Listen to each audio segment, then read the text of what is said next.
I think one of the mistakes the younger people make is that they're playing the big entrepreneurial guy and I'm building this and I am the fucking guy, I'm the guy, but they don't bring their family along. And then they become casualties. You're at the top, like King Kong on the Empire State Building, and your family is decimated. You can't do that. You have to be present.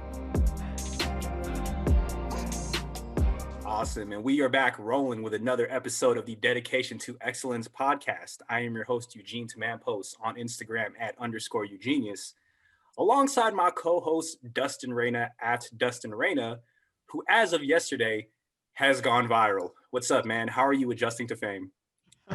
No, I'm good. Just turn notifications off. It takes up a lot of your day whenever it just keeps going off. But yeah, no, I'm excited to dive deeper into what makes Miguel Miguel. 100%. And for context, what I was referring to is Dustin put up a post yesterday that has how many views now? It's like 25,000.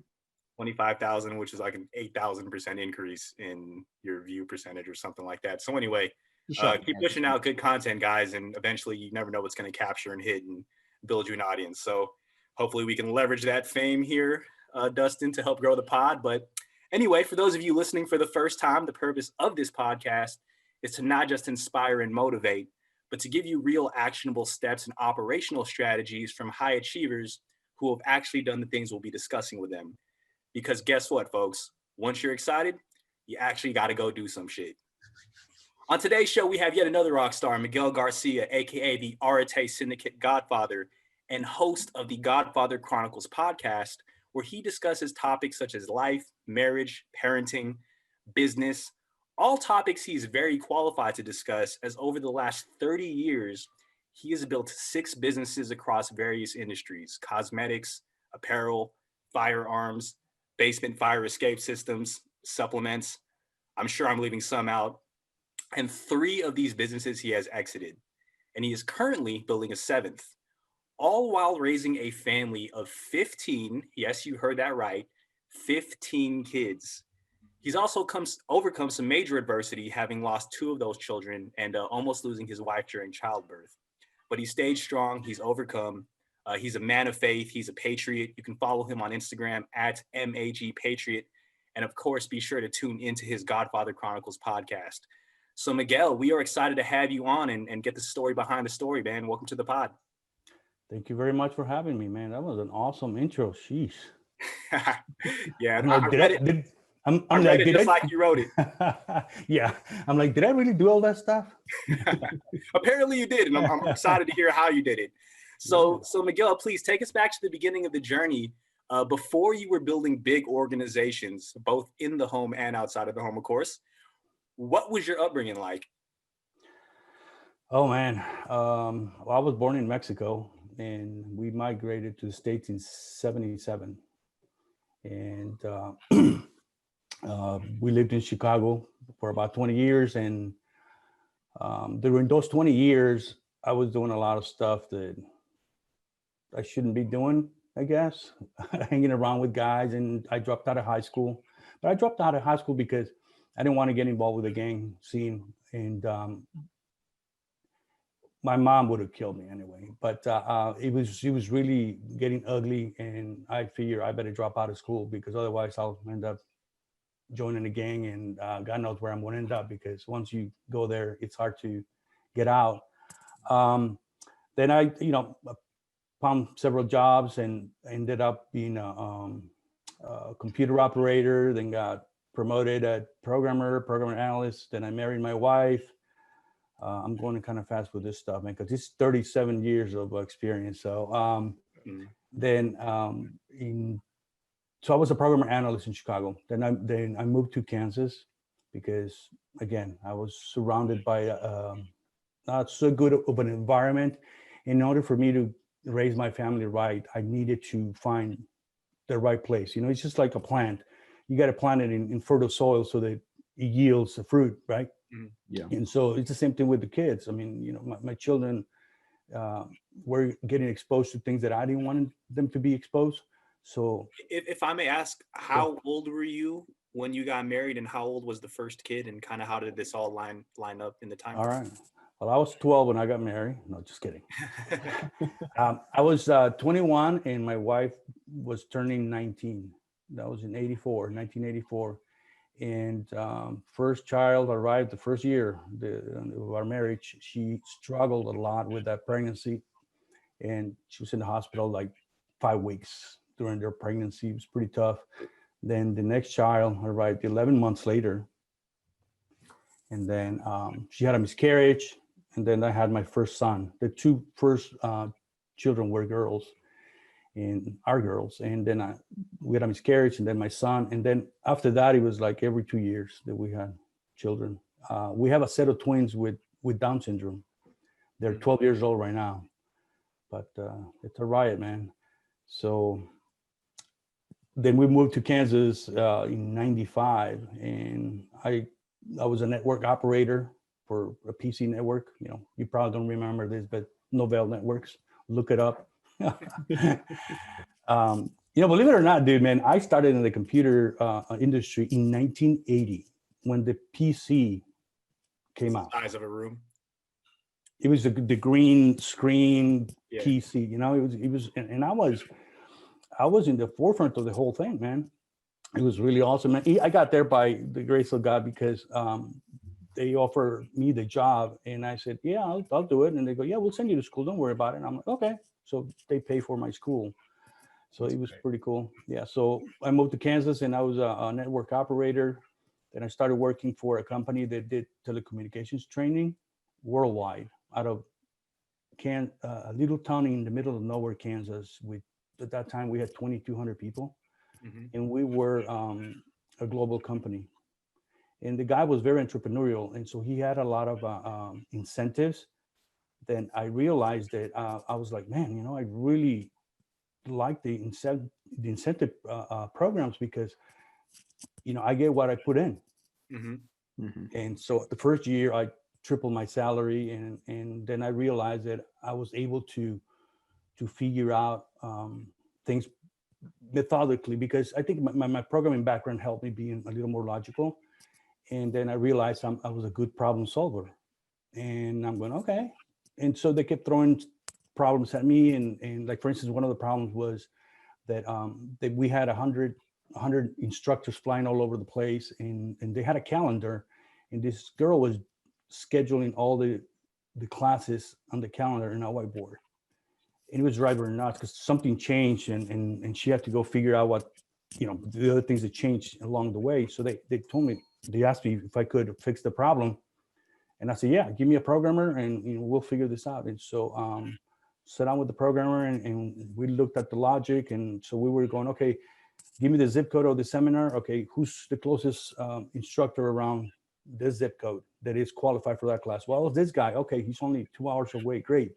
You're not going to fly the guy from California to New York. You're going to fly the guy from Indiana to New York. And so once we automated that, then I realized, okay, man, you got some gift here. You know, you could figure stuff out. And also I think everything, you can figure everything out. You know, I never had a chip on my shoulder like, oh my God, I can't do this because I'm a minority or because I'm brown, blue, whatever the fuck people think I am. I'm like, if he could figure it out, I could figure it out. And that I apply that throughout my career, man. I mean, you know, I build, like you said, business in different industries. The craziest one was going from a web business to a retail. You know, my partner. Was that the first business that you started was a retail business? No, it was a web business. A web business first, then. Yeah, and then I told my partner, I said, we're gonna get into retail. There's an open space next to the Fort Riley, to the base here in Kansas. So we'll open a retail store, and then we'll open up more. And he's like, we don't know shit about retail. And I'm like, yeah, we'll figure it out. So I you know, we went out and bought the building. If I can unpack that a little bit, so you were working as you were doing computer stuff and writing programs, and it sounded like you were doing very well at this job, but then you fell in love with incentives and the idea of being compensated for the effort you put in. So I'm guessing that's what kind of transitioned you from an employee to more of an entrepreneur. Is that when you decided to go independent and start your own web business that you were just speaking about? Yeah, so 9/11 happened, and the the industry that we were in just tanked, and then the dot-com bubble burst. So the country was in bad shape for a few months there, and so the business, the telecommunications training business, went from like $44 million to like $2 million, like in a matter of months. It's when like Motorola went from $65 a share to like 78 cents, and AT&T and all that stuff. It was a pretty dark moment in that industry. So at that time I was managing, I don't know, 140 employees, I think. And I had to let go almost everybody except one. And, you know, I took a pay cut, and we were trying to survive. And my boss told me, oh, you got to let this other guy go. And I'm like, no, I can't do that, man. You know, because I knew the guy had a family, but he wasn't as like me. Like I would go out and kill something and eat it. I mean, I just figure it out. That's my mentality, you know. And so I said, give me a few days to figure things out. And so I went out and created an LLC. And I called a guy in Kansas City that did training, and I said, hey, you know, if you need some consulting for training, I have a lot of experience. And the guy hired me as a consultant. And so that's when I went on my own. And then, and I'm kind of doing the math in my head here. Were you in your 30s at this time? Oh, dude. Yeah. Yes. Yeah. Because you got married in 84, you said, and this was 2001. So about 60-ish, about 36. And that, to me, that's exciting, because I feel like a lot of people, especially in today's world, you see online these young hotshot entrepreneurs at the age of 20 making millions. But you, as a successful serial entrepreneur, didn't even really take that route until your mid 30s. So I guess the lesson there, if you're listening in, you feel like it's too late and you're in your 20s, like, you know, chill the fuck out. Like you still got some time here. Yeah. You know, the reason why I started my entrepreneurial journey so late is because I was comfortable. You know, I was a programmer. Complacency, man. Shit. I was a programmer, you know, wore a suit to work, and I was getting good pay, good benefits. And, you know, I wasn't hungry. But, you know, as children came in and the need grew to really, I've always believed that I should live a good life and give my wife and my children a good life. Above all, I don't settle for anything mediocre. So we always had a high standard of living. Love it. Yeah, because that's what, as a matter of fact, my wife told me when we were dating. She goes, you know, we have a certain standard of living here in this house, and I won't accept anything less than that. And I'm like, man, she's a keeper. Yeah, dude, I mean, she set the bar high in the beginning, and I accepted the challenge. And so, you know, she never asked me, hey, can we buy this? Or she just goes and does it, because she knows that I'll figure it out. I'll get it, you know. I'll get the money somehow, whatever. I'll make it happen. I had part-time jobs, man. When I was a programmer during the day, I had a part-time cleaning factory at night because I needed the extra money. And I was cleaning some nasty toilets in this factory. And I kept looking at myself and going, what are you doing, man? Shit, you're a programmer, man. You're a professional, and you're cleaning toilets with somebody drop a bomb shit in this thing, you know. it was nasty, man. It was nasty stuff. But I kept thinking to myself, well, this is for your family. This is for your family. It's not about you. And that's one of the things that I want to tell your audience, that a lot of people don't do certain things because it's beneath themselves, because they're thinking about themselves instead of thinking of who are they doing it for, you know, instead of thinking of your why. So for me, I could clean any freaking thing. I could do any job as long as I'm doing it for the benefit of my family. Love it. And so your wife, this whole time, has been staying at home with the kids while you've been out there? Yeah, man, it's a lot of work. For sure. So your first business was the consulting business, and then how did that end? And then how did the next part of the journey happen?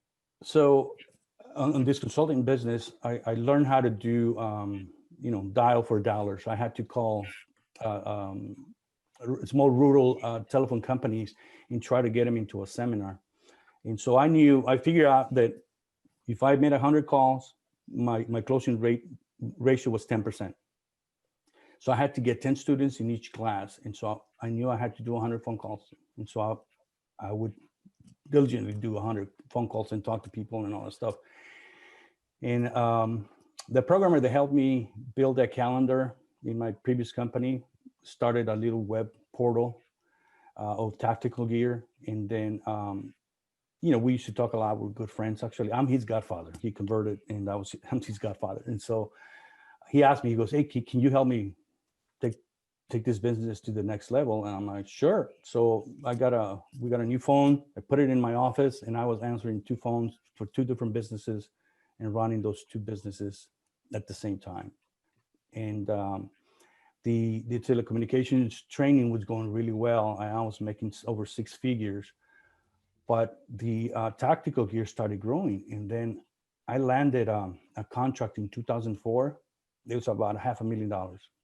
Nice. And my profit margin was 50%. Nice.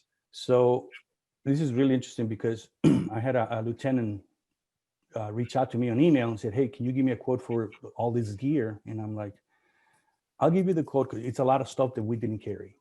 Mm-hmm. And so I said, it's going to be a lot of work. If you're going to put it out for bid, I'm not even going to touch it. And the guy goes, well, if you take care of me, I'll give you the contract. And I'm like, okay. So, I started sourcing things out, stuff that I didn't know existed. And for instance, we weren't dealing with scopes. I had to get scopes. We weren't dealing with any clothing. And so I had to deal with underwear, thermal underwear, and all sorts of things, canteen pouches, and things that were outside our scope. And so I started looking at the retail prices of those things and figured, well, if somebody's buying it at 50% off and reselling it, I could sell it to this guy. I'm going to quote him, at 35% or something like that. Mm-hmm. So I started doing that, build a quote, send it to the guy, and the guy goes, done. I'm like, gee, it's $50,000, right there. And then every other day he would come back and say, look, I need this. So we went from a $50,000 order to $450,000. Nice. And so I started contacting the manufacturers instead of buying through resellers. So I would go directly to the manufacturer and say, dude, I got this order. I want to go direct. What can you do for me? So the price got better for me. And I had already quoted him what I quoted him, and he accepted it. So the problem I had now is so cool. We're excited, $450,000 contract. Well, the vendors had to get paid before they ship the order. Right. Fulfillment. Yes. Yep. It's about the logistical issues that happen when you can actually sell too much too soon, and that be a big problem. So please describe that. Oh man, I was like peeing on my pants. I'm like, what the hell did I just do, man? And the lieutenant said, dude, I need this on this date. You can't give it to me a day past this date. I need it on this date. So I said, I need 50% down if you're going to make me do that. And he goes, the government doesn't do that. We don't give 50% down for shit. And I said, well, we're going to have to do that here because I really need to make sure that I'm going to get paid and blah, blah, blah. So I gave him the big spiel there. And he goes, okay, let me figure it out. So he comes back and he goes, all right, give me your bank account. So he wired me $200,000, $210,000. He wired me. So I paid all my vendors and got his stuff shipped and kept a little bit of money, and then he disappeared. So he was a Marine, and I found out that they had just gone into Fallujah. Wow. So the big battle of Fallujah, I was one of the suppliers for the Marines on that, man. That's kind of it gives me chills still. It was so awesome, man. They went there, kicked ass, got out, and he went silent, for about 6 weeks. I just didn't know where he was, and I couldn't get paid. This whole time you're working on the order that he gave you? I had already shipped the order. You already shipped the order? Okay. Yeah, I got him the order, and then he went silent on me. So obviously they needed to go into battle, all the gear. But about 6 weeks later, I started rattling the cages everywhere, and then somebody goes, yeah, I know, the lieutenant is deployed right now. I could take over the contract. And so I got paid before he got out of the that assignment. But it was kind of crazy going to the bank with $200,000 and going, hey, the teller is going, what? Yeah, you never had this much money ever in your life. You know, you're making deposits of 20, 30, 40. So this was your first big windfall deal. Holy cow. Yeah, man. So I looked at this and I'm like, this is where I need to be. I don't need to be making 100 phone calls a day. I need to focus on government deals, you know, work with the DLA, the Department of Defense, DOD, and try to figure. How did you said you got an email from this lieutenant to kick this whole thing off, but what was the groundwork you had put in before that even got you the attention of the government? Because I'm sure there's a lot of people out there who would have loved that contract. What was it about you, or was it just blind luck? I mean, I think it was well, God always has my back. Okay, so to me, it's not luck. He's got me there. I'll take care of him. He takes care of me. But my partner was very smart. He created a website very similar to the manufacturer. So the manufacturer was Blackhawk Industries, and our website was Blackhawk Gear. So people go, hey, it's Blackhawk Gear, right? And so the lieutenant thought he was going to the manufacturer. I think that's what he thought. And so, you know, that's why he emailed me. He's like, hey, I need this. I know it's outside your scope, but can you do this? And I'm like, shit, yeah, man, I'll figure it out. So we figure it out. There's a nice strategy. Yeah. Like. So, okay. So how does this journey come to an end, or did this not come to an end? Is this still one of the companies that you're actively involved in, or? No, we sold the company in 2017. Walk us through that. It's every entrepreneur's dream to exit a company. So this was your first exit. Did you optimize for that, or did someone just come out of nowhere and say, hey, we want to cut you a check? What was the mindset around exiting? Well, so part of the strategy for me was to get into retail, because then you would create for branding purposes, right? And so the strategy was to have retail stores around the military bases, you know, be close to the government folks, the buyers, because the military folks have different purchasing agents. Like a sergeant could buy for his platoon. He has a credit card, and he could spend $3,000 a month. And then above him, you know, you have a captain, and he might have a $20,000 credit card, and he could spend that money.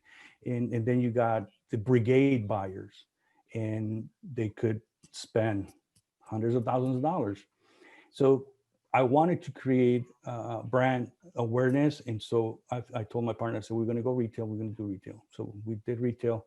We were outside the base, and then we were invited by the Department of Defense folks to open the store inside the base. Ooh. And so that was a huge breakthrough, because I figured out how to do those contracts, and then we just grew to 24 stores. Wow. Yeah. And then, so we were in, you know, Fort Sill, Oklahoma, in Fort Carson, Colorado, Fort Lewis in Oregon, Fort Bliss, Texas, Fort Hood, Fort Drum in New York. We were in Hawaii. Another government contract on the line. Yeah. I'm wearing many hats on this new venture. Anyway, she's going to call back, but anyway, so yeah. So I mean, I lost my train of thought there. We were the exit. Yeah. Okay. So I wanted to build a brand name first, and because nobody wants to buy a no brand company, right? And in 2012, we decided to get into guns. And, you know, it's another thing Miguel comes up, hey, let's get into guns. And then the guys are like, well, how are we going to do that, man? It's a lot of requirements. It's a lot of issues, blah, blah, blah. And I'm like, we'll figure it out. You know, fucking gun owner, there's gun store owners that they figure it out. I mean, why can't we figure it out? Right? Yeah, love it. And so opened up 4 gun store, one in Colorado, 2 in Texas, and 1 in Kansas. And then the Obama years, where the ammo was scarce, so you got gun stores and you can't sell ammo. You don't have ammo. And I told my partners, I'm like, fuck this, man. Let's build an ammo manufacturing company. And they're like, no, what the fuck? We're not manufacturers, man. We're retailers. And I'm like, we'll figure it out. Fuck it, we'll figure it out. So they're like, okay, you know, we'll put up the money and figure it out. So we built Angel Fire ammunition in 2014 in Steel This is Rock. still associated with the Patriot Outfitters, with the okay. tactical gear. So it's a tactical gear, and then the guns was another vertical, I think, Sure. and then the ammo was another vertical. So around that time, there was a company, the largest police uniform manufacturer in the country, wanting to get into the military space, and so they approached me, and I said, no, we're not interested, because at that time we were growing like crazy, and I'm like, this is not the right time, you know. So for those of you guys who are looking at an exit or whatever, selling when you're really expanding, there's a lot of opportunities. It's not the right time, because you're going to leave a lot of money on the table, unless you could quantify that into blue sky and add it into the number. Yeah. So I said, what was the initial offer they made you that you said no to, though? Because I'm sure it was the biggest number you've said no to in your life. well, we didn't even get to one number, because I told the guys, I said, you're just not interested. And another thing that I've always been like a pretty honest, humble guy. I'm calling myself humble, right? And I don't like people with big egos, man. And these guys are from New York, from a venture capitalist thing, and they're coming in with their suits and looking at you like a piece of shit, you know, kind of, you know, I mean, demeaning behavior and things like that. And I hope these motherfuckers are listening to this. And I enjoy saying no in their fucking faces. You know, we were going to Las Vegas to the biggest gun show, tactical gun show in the country every January, and we would meet with them every year in their suite. And same fucking thing, man. My partner and I, we go out, have a few beers, and go to their meeting and kind of laugh at them. You know, they're, oh yeah, can we buy you, you know, blind? And I'm like, no. You know, we go, okay, make us an offer. And they're like, well, we need to look at your books. And we're like, no, I mean, just give us an offer. What you got on the budget? And we just fuck with them like that, you know?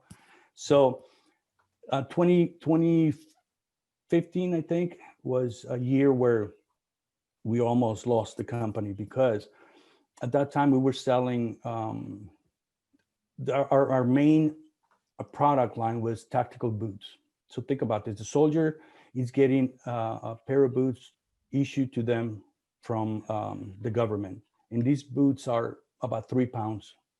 And these guys are walking around for 12 hours or whatever. And we were selling off-market Nike Under Armour boots that weigh about 16 ounces. A size 9 is about 16 ounces. I mean, just like a tennis shoe. And a lot of the soldiers, the demographic is between like 18 and 24. That's our customer, primary customer. And they just got out of high school, the 18-year-olds, and they're used to the Nike brand, you know, all the sports brands. And those sports brands were branching into the military. And so the kid that grew up with Nike tennis shoes, playing basketball or whatever, of course he's going to gravitate to a Nike tactical boot. The problem was that they were hybrid. The material was a hybrid material.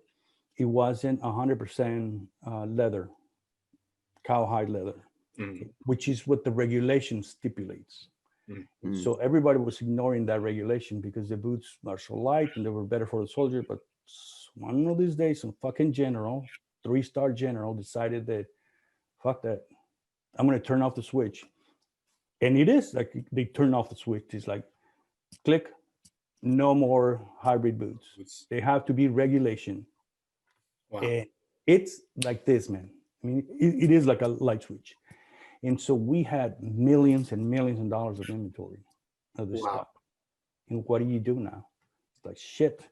So we tried to return a bunch of boots to the manufacturers and all that stuff, and everybody was just scrambling. And so that was the first year that we lost money. We had never lost any money since we started our business.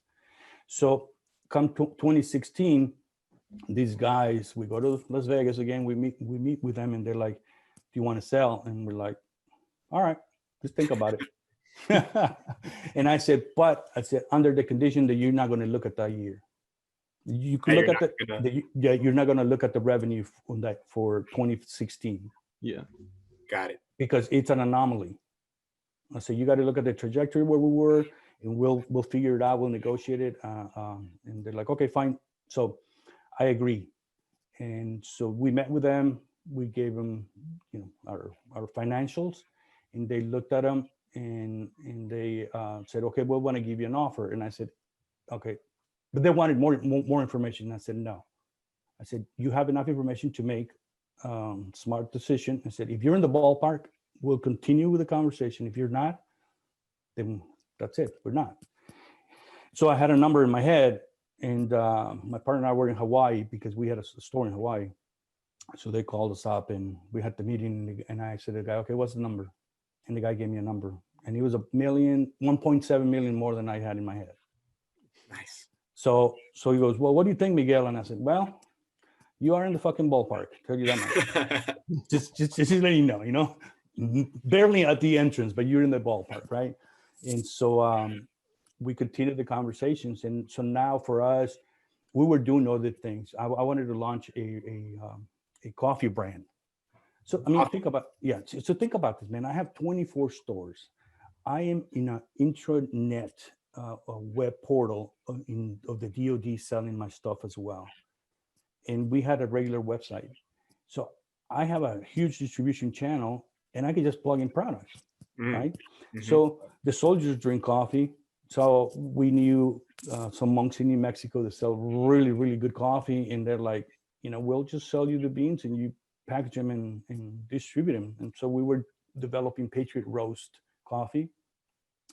Then we were developing a men scent club where so one day I had this epiphany. I'm taking a shower.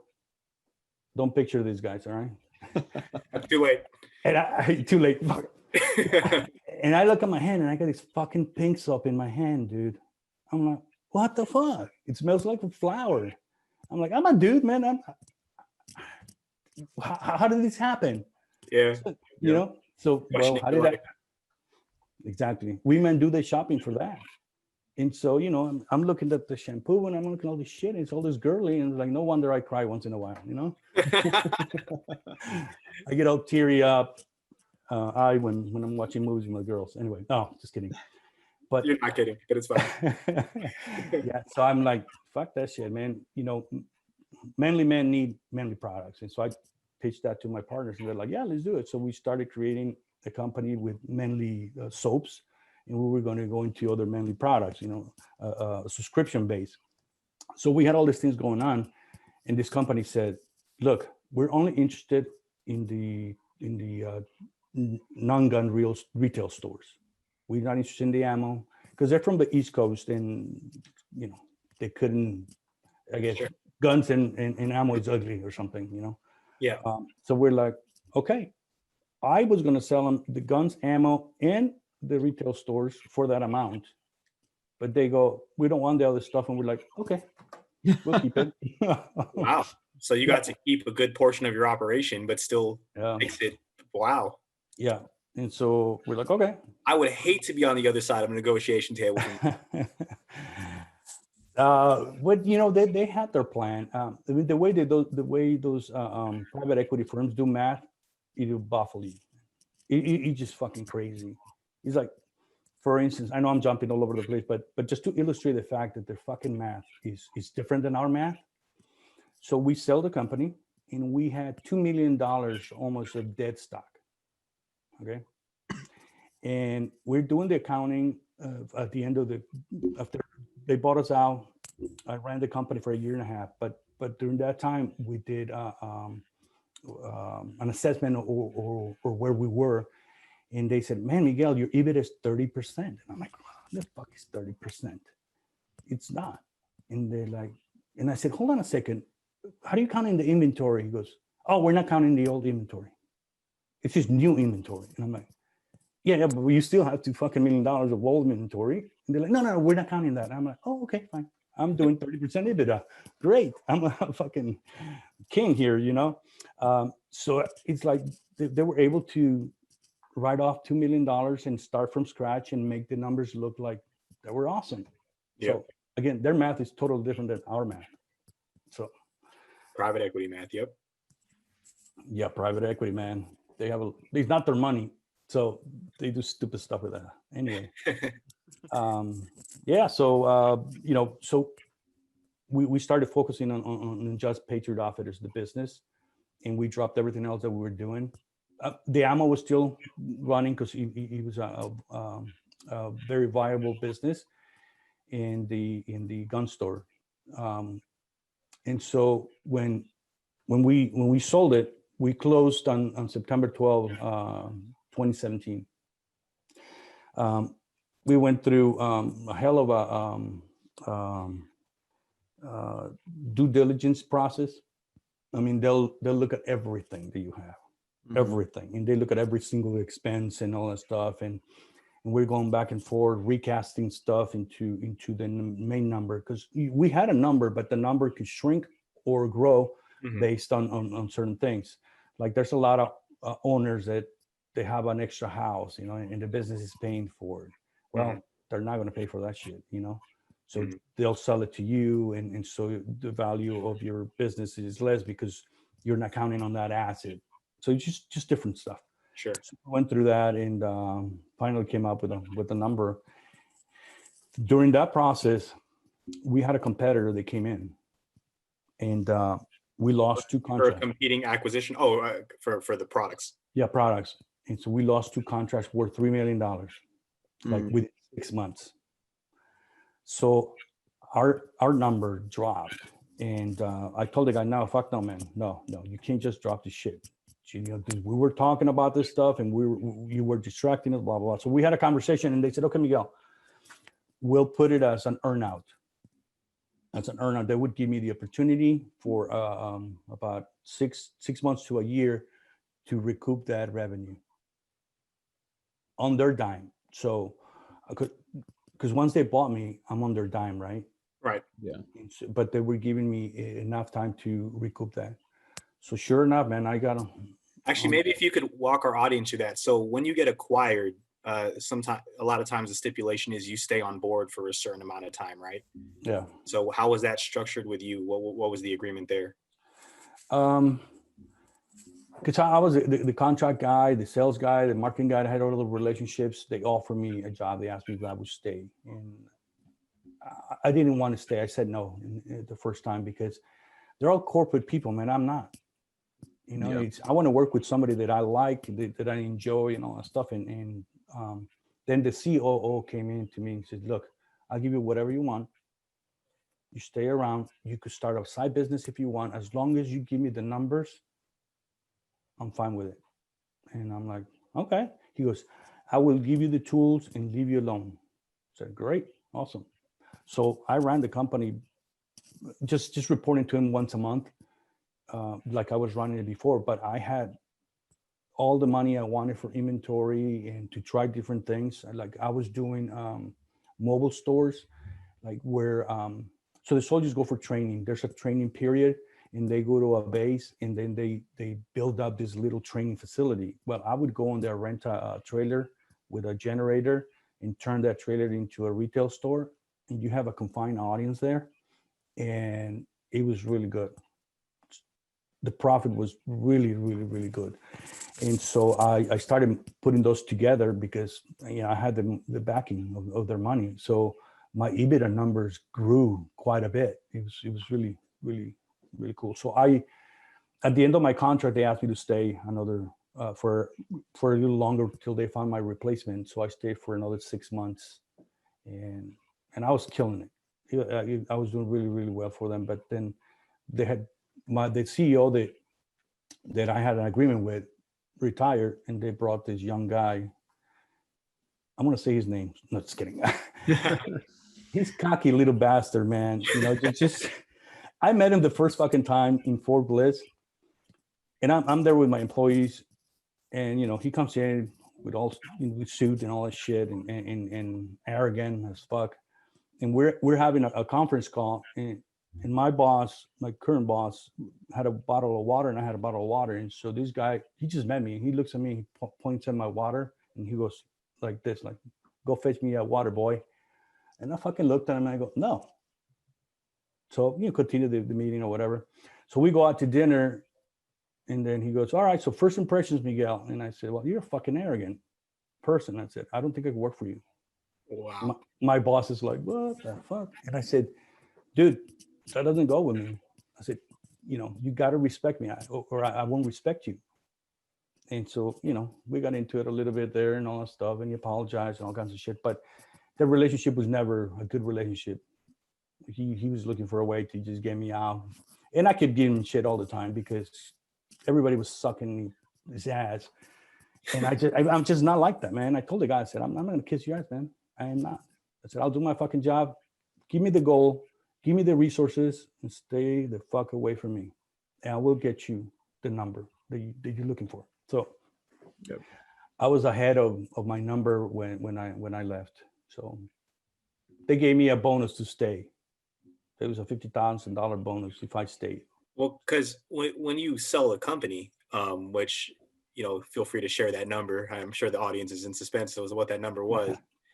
How was it structured? Like, what was your taking on that? Like, did you even, I mean, well, I could ask you too like this. Were you in a position where you still like needed to do things for money after that acquisition? No. Okay. No. One of the problems too, you know, for your audience, you can't have 3 fucking partners. It's too many. You know, 1 partner, fine, but 3 is just way too many, because, you know, you're cutting the pie in thirds. Mm-hmm.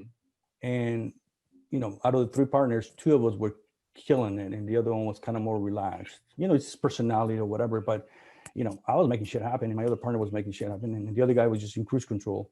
And so, you know, when you start going, okay, well, you know, this is how the pie gets cut, you're like, why? It's not fair, right? So for you guys out there, if you want to bring a partner, I would bring a partner with a profit sharing number instead of equity. You know, so have them yes, share the profit. Don't give up any equity, because the first thing people do go, well, you know, we'll start this company. You own 50% and I own 50%. Shit, man, those are big numbers. If you start in the company, dangerous. Don't give up any equity, because when you exit, you're losing a lot of dollars. For instance, with my 2 partners, I made that mistake. So it was 2 partners first. It was 50-50. Then we brought another one, and we brought him up 20%. So we were 40-40-20.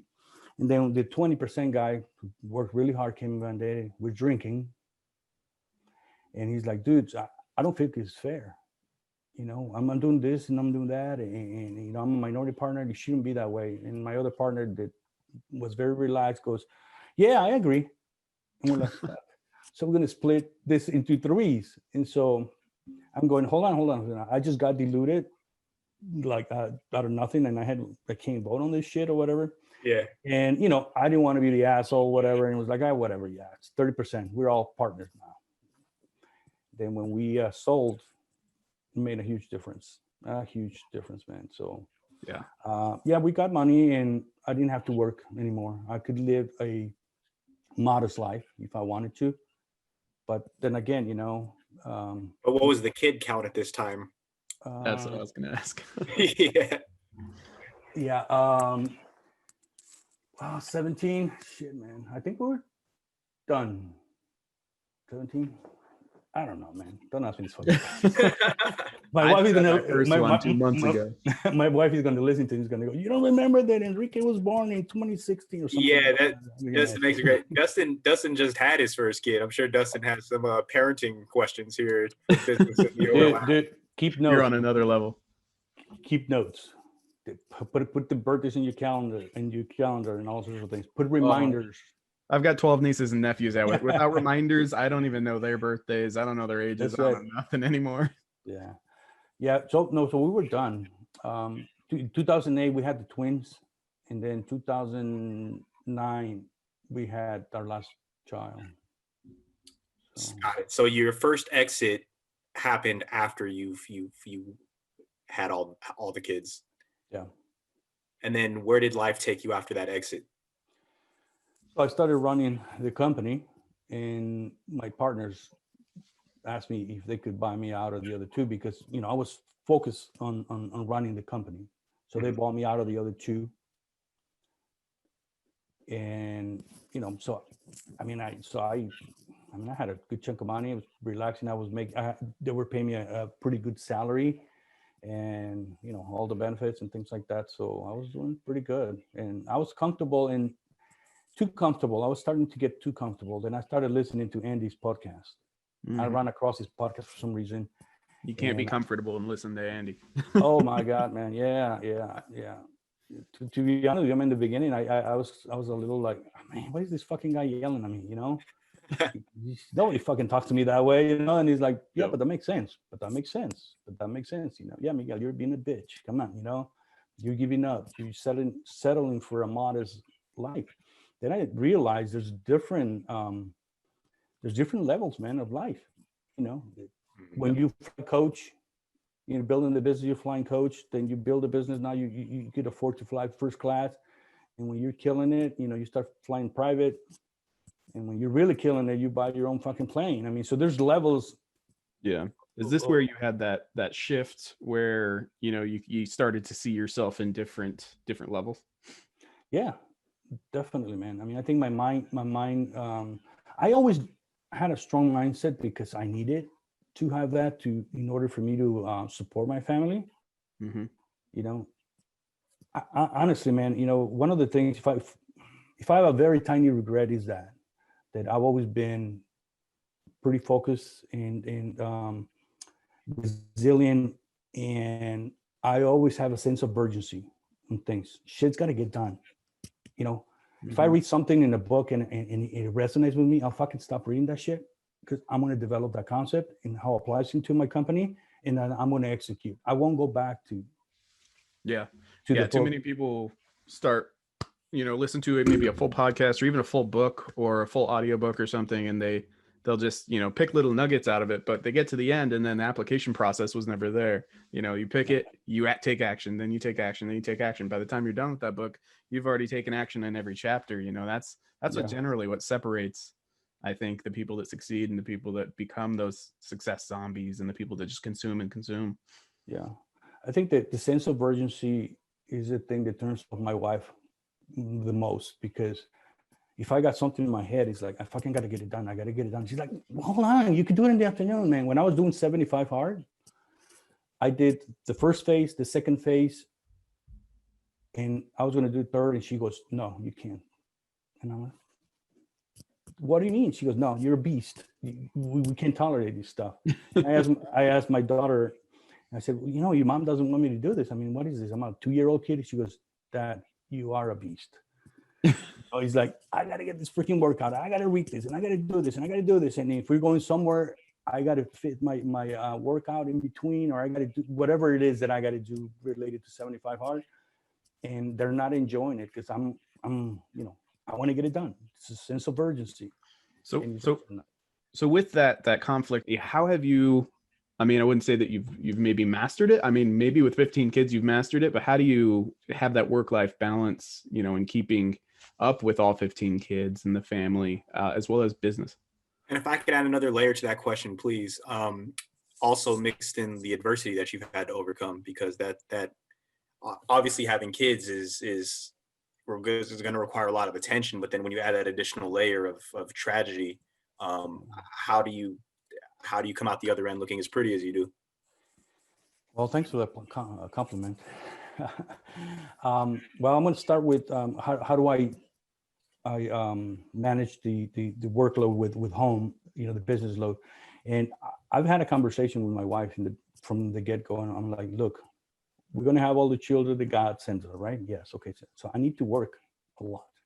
So I'm going to miss some birthdays. I'm going to miss an anniversary. I'm going to do this. I said, I don't want you to be focused on like June 16th, it's an anniversary. We got to do something. You didn't celebrate it. And I said, it might be June 22nd or whatever, the next Saturday or the Saturday before, whatever. I said, you got to be flexible with me. And same thing with the kids, because one of my partners was like that. His wife would not accept him celebrating a birthday on a different day than the day. And you just can't. I mean, you're traveling, you're doing whatever. So I told my wife, I said, and I'm going to work my ass off. And I said, I'm going to come home late. I'm going to leave early. This is what's going to happen. But trust me, you're going to have a good life. I'm going I'm going to bring the standard up and all sorts of things. And so she knew what I was doing, man. So she was in all along. I think it's one of the things that my lead says. And I was able to show her the goal, and all her goals and dreams were inside that. They fit in there. I said, look, we'll go on vacation. We'll go to Europe, no budget. It'll be awesome. We'll travel every month, and we'll do this and that. So I laid out all the things that I wanted to do with her, and it aligned with the things she wanted. And so that's how she supported me. I think one of the mistakes the younger people make is that they're playing the big entrepreneurial guy, and I'm building this, and I am the fucking guy, I'm the guy, but they don't bring their family along. And then they become, casualties. Yeah. You're at the top, like, King Kong on Empire State Building, and your family is decimated. You can't do that. You have to be present. So I would take work home, and I would sit in the kitchen table with my kids doing homework, and I'd be working. So we're all working together. And, you explain it to them. You go, hey, we're building this, we're working on this contract. And I would share a lot of information. And if we win this contract, we're going to do this. If we do this, if we win this will happen. So they were always engaged, I would say. They were enrolled in your vision. Yeah. That's definitely. Yeah. I've noticed that with a lot of very polarizing individuals, a lot of successful individuals, is they manage to cast that wide net and make sure that everyone's vision is inside of that your vision is big enough to absorb everyone else's vision, and that's what brings them along. And if you can't, and if you're so narrow on your own egotistical goals or aspirations in that manner, then you're not going to bring them along, and it does put that divide in there. And I'm still learning. I got one kid, 2-month-old, and a wife that I've been married to for a couple almost 2 years now, and we're on that journey, and I'm always trying to make sure that we're on the same page. It's a battle. Yeah. Well, another issue here is we as entrepreneurial guys, us, speak a different language than our wives. So you have to speak her language. I was coaching a person that his problem was that he was telling his wife, he says, my wife doesn't support me. She doesn't believe in me. And that frustrates me. And I'm like, okay, so you are a type A and she's not, right? Right. And I said, I bet you she's the conservative one. And he's like, yeah. And I said, well, when you fucking tell her, I'm going to build a house, I do dream house, we're all going to have new cars, and the kid's going to go to private school and this, she's fucking doing the math. And she's going, at this level, at the level that you are right now, you can't afford this shit. So that's why she's not sold on the idea. Mm-hmm. And you think she doesn't support you, but she's being pragmatic. She's going, what's wrong with you, motherfucker? You're dreaming. And I said, break it down. Say, hey, babe, we need $300,000 to buy your dream home, whatever. We're going to do this. And at this stage, we're going to buy it. And then we're going to do this, and just break it down so that she understands that you have a plan, and you're just not going, she's a numbers person, and she's going, man, we're going to be in debt forever. And how are you going to do this? So we got to speak their language. You got to understand how she processes things and how she views things, and then we have to meet him there. Oh yeah, just like love languages. My wife all the time, she's like, you may be doing all these things, but I don't see it that way. It just goes right by me because my language is here, and these are the things that I need. It's the same thing. Yeah. We get in game now, fellas. Get your notepads on turbo. We get in game now. Yeah, but it's important, man. You want to have your queen alongside with you, man. Yeah. It is. I'm gonna tell you something. The most beautiful thing on this earth for me is to have my wife alongside with me. My best, she's my partner. She's my wife. She's my queen. That support. There's times where I go, man, I don't know if I could do this. She's like, oh yes, you can. You did this. I'm like, she's my biggest supporter, and I can't let her down, man. Yeah. And you guys got to strive for that type of relationship in order for you to be able to withstand adversity. Yeah. 100%, man. I think every guy wants a queen, and the way you do that is you yourself got to become a king to attract that queen. Yep, exactly. And you definitely put in the work. Miguel, we do want to kind of respect your time, and we're definitely getting over a little bit. I got like 100 more questions. We'll have to have. I wanted to see if we could get a commitment, for episode 2, and I'd love to center that one a bit more, also around because that work-life balance, that family, keeping that family connected is huge. I'd love to dive deeper into that, and maybe hop on to episode 2, and somewhere down the line. And we didn't even talk about your current projects. These are all just the leading projects. Yeah. No, man, I love to continue the conversation. It's really important for me to share my story because I want to help you guys, especially the guys in the syndicate. I mean, we're family, man. I'm rooting for you guys. I want you to all win. So I'm here for you, man. Thanks, Miguel. Yeah, that's been wonderful. Eugene, I know that your mind's running as fast as mine is right now, but I'd like to see if you had any Spitfire questions that you had right here at the end as well for Miguel. Now you finally turned the tables on me, telling me to ask our question at the end, huh? Yeah. Yeah. Well, I mean, it's not really a Spitfire question. Maybe it's just a little teaser for the next episode. But what is keeping you excited today? What does the next handful of years look like? Because I know you got a new project you just launched. You just launched your podcast. Even the Arete Syndicate platform is relatively new in your journey. So what are you looking forward to for the future? Well, my new why is about 4 charities that I'm focusing on. Like I mentioned, I had a set of twins with Down syndrome, and we're supporting. We're trying to build a school in Guatemala. My wife's from Guatemala, and for children that these nuns pick up from the streets, and these children have special needs. So in a third world country, for those of you who've never been to one, a children with deficiencies or special needs gets thrown on the street to beg because they can't support the family. They can't do anything for the family, so they put him out to beg.